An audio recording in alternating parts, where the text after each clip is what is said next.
ভিডিওটা শুরু করলাম বৃন্দাবনের প্রসাদ দিয়ে।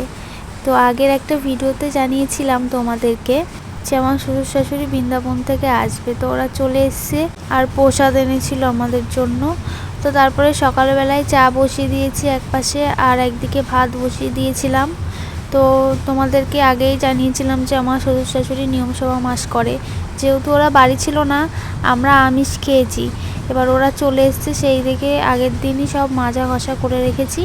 আজকে তাই নিরামিষ রান্না হচ্ছে। আজকে মুগ ডাল রান্না হচ্ছে আর সোয়াবিন নিরামিষ আর কি।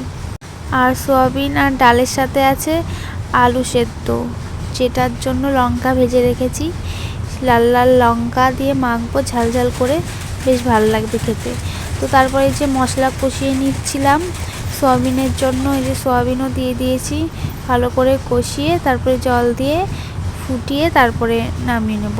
এই যে আমার রান্নাও কমপ্লিট হয়ে গেছে, সোয়াবিন আর ডাল। তোমরা সকালে খাওয়া দাওয়া করে নিলাম, তারপর আমার বর চলে গেল ডিউটিতে। তার কিছুক্ষণ পরে আমি স্নান করে চলে এসেছি। আজকে শ্যাম্পু করেছি আর কিছু কাচাকুচি করেছি।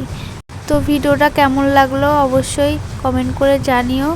তো বাই, ভিডিওটা এখানেই শেষ করলাম।